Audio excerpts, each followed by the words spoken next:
Hello. I think in some ways this was one of the most depressing days of my life. Donald Trump was inaugurated today. I watched it. I watched it in the way that one might watch a road accident on a loop, happening over and over again, something quite horrific. It's not a very healthy sentiment to give into, but sometimes you look at things like a horror film, I suppose. You think, oh, this is where the guy's head comes off. This is terrible. And there was, I don't know, maybe some kind of perverse pleasure out of seeing something so dreadful happening. And then I had to keep nudging myself and saying, it's not a movie, this is really happening. There are that many stupid people who have enabled this to happen. And I've been trying to think of some positives. Is there anything good about what has happened to America and to Americans? I guess it's worth remembering that it is only about half of America. There were approximately 70-something million people who voted for Trump, and slightly less who voted against him, and quite a few that didn't vote at all. So I was trying to think of the positives. The environmental aspect was just so dreadful. When he said, well, we're going to roll back the whole green program, I think this includes such things as subsidies or allocation of federal land for wind farms or solar farms or anything like that. It means that, and they're going to drill everywhere. It doesn't matter if probably the beaver dam or there's grizzly bears there that don't want to be disturbed, or wolves, or nothing in nature seems to cut through to him. I always think it's very significant that I believe he's one of the only presidents, maybe the only one, to not have a dog. I don't trust anybody that doesn't like dogs. However much I disagree with somebody, if they like dogs, I think there's hope. There's hope for you. You're not all bad. We've got a common ground there of agreement. And people don't like dogs, so I think, it's bad, very bad. It's like they don't like nature, they don't like the natural world. Anyway, Trump doesn't have a dog.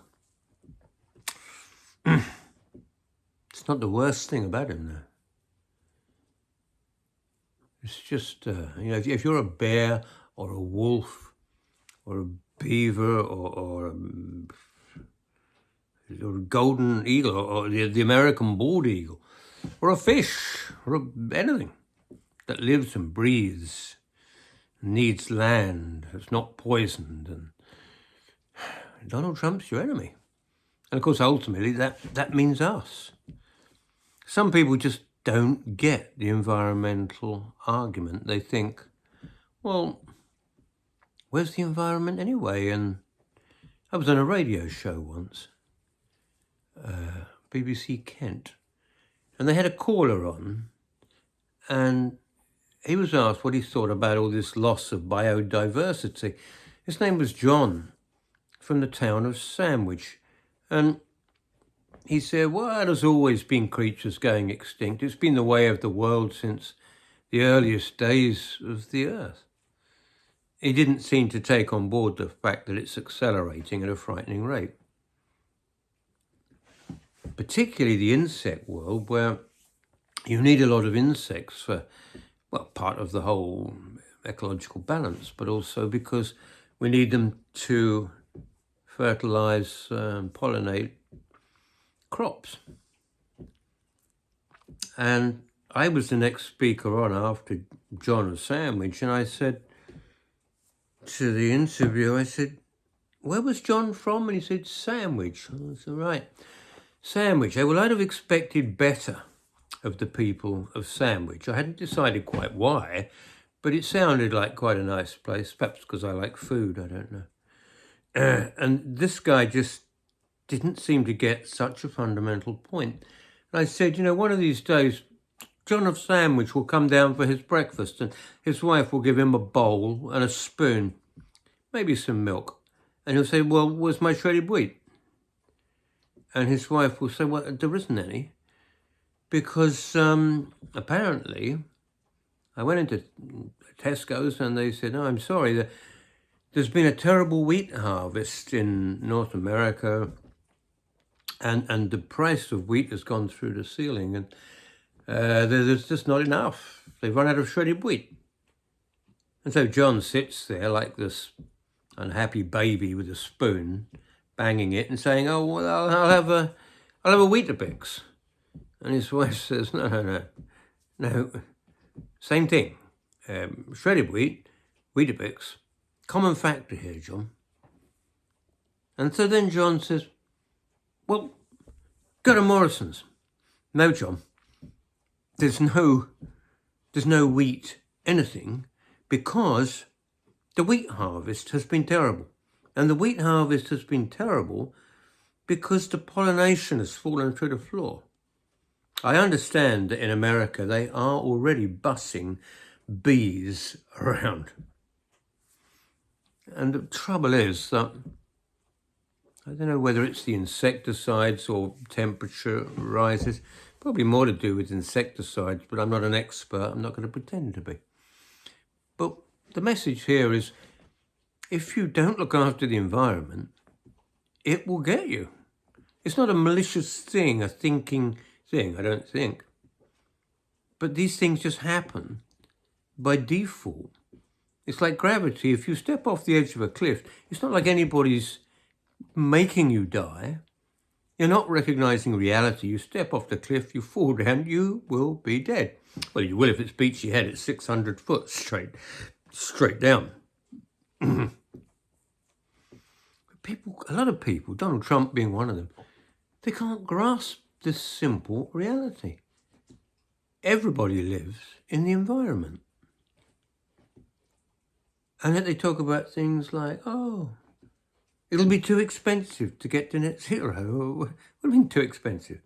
And the thing they don't get is that the environment, whether it's icebergs, glaciers, rivers, the oceans, 95 or 97% of all creatures, all organisms, all anything lives, 97% of the biosphere, which is that part of the planet that supports life, is the oceans.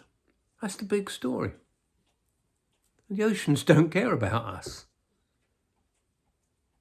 So there is this idea that politics is bigger than nature, that the real reality is Westminster or Capitol Hill or Strasbourg. No, it doesn't matter if people say, oh no, we can't do that because it'll upset that lobby or this lobby or it'll cost a lot of money and, people have a right to do this and that and have Learjets, and as long as not everybody has Learjets, of course. But with 8 billion people on the planet, we're facing the challenge of having to say, no, you can't have all these things. There's this mismatch between human aspiration and greed and consumption and survival. And the oceans don't care. That's the thing people got to get through their heads. Donald Trump can't get it. He seems to be clever on one crude emotional level. He knows how to attract a cult following. And in other ways, thick as 2 short planks. Nailed together, sawn in half, and then nailed together again. And he, like John of Sandwich, doesn't understand that he's part of the environment. I found it profoundly depressing listening to so many morons, the most powerful people in America, some of the richest people in the world. Zuckerberg was there, Musk, cheering him on like it's like one of these dreadful morality plays or films that one saw at Saturday Morning Pictures as a kid, where the bad guy always ends up in a bad way and the good guy wins. Batman wins. The Joker doesn't. And at the moment, the Joker has taken over America. That's scary. Very, very, very scary. So I've been looking around, well, is there a good side to this? It's a little difficult to identify. And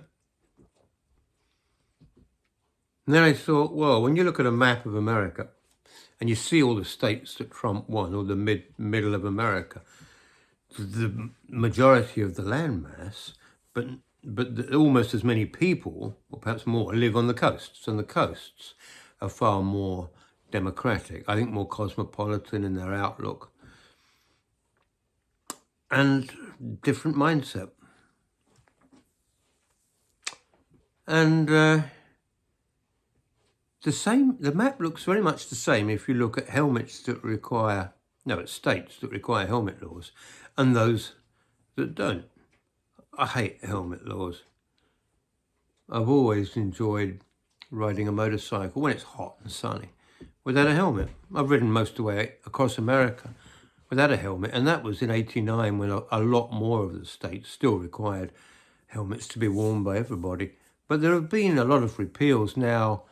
I think it's about 32 states do not require you to wear a helmet law if you're of adult age, normally 18, varies from one state to another.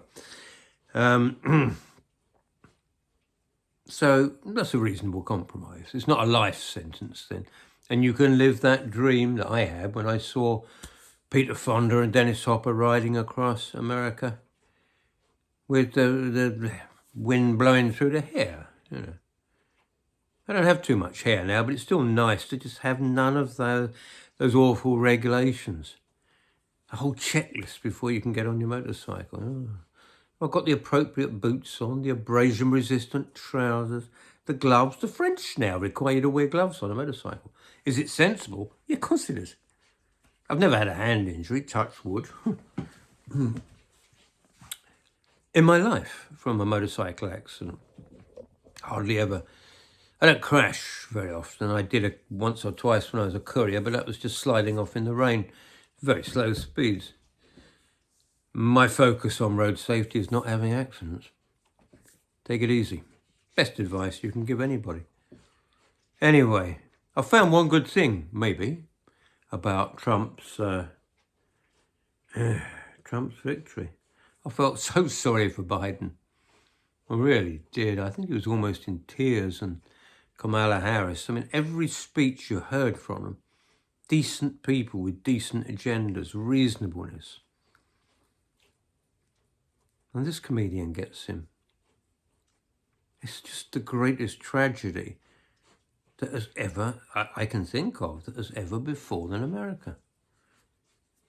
And I think the web has so much to be blamed for it.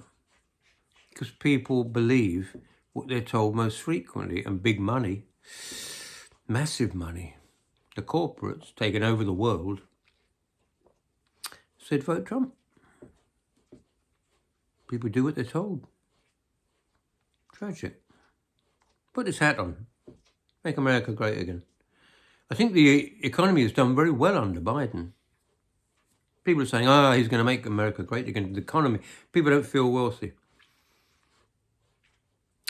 You can't tell people to feel better off if they don't feel better off. But the number of jobs created by the massive infrastructure repair investment that Biden has made, and the massive alternative energy program that he set into motion, which I'm sure Trump will try and just unravel, and the extension of healthcare to people that didn't have it, and the controls put on Big Pharma to not charge such extortionate prices for essential drugs. All great things, particularly good for the poorer Americans. Biden just gets no credit for it because he doesn't control the media. Who does? Musk? Murdoch? We're moving rapidly into a world of oligarchs, media moguls, massively wealthy people, gigantic corporations, and criminals, international cocaine dealers, people that stole loads of money out of Russia. And they are increasingly controlling the world, and governments are becoming less important. But you see all of these players like Musk and Zuckerberg all lining up behind Trump. It's just the most pathetic thing, the most demeaning illustration of human weakness and greed. Ooh, don't damage my company, you know. America put men on the moon. Americans ran up the beaches on D-Day, the Normandy beaches, and many of them died trying to liberate the world from villainy. Now look at them. Tragic. I'm going down the pub. I think I'll have a southern comfort. I need something to comfort me. Might write another book. Actually, I'm writing one at the moment called The Vendetta Files. It's not a vendetta in the sense that Donald Trump says he's going to pursue all kinds of vendettas. It'll be more amusing. More about that later. God bless America. God bless the world. God bless you, Jack. He's had some vaccinations today. I'm going to go and tell the anti-vaxxers down at the Market Cross in Glastonbury. It's not only me that's vaccinated. My dog is. Hello, Jack. Want to say something? Okay. Bye for now.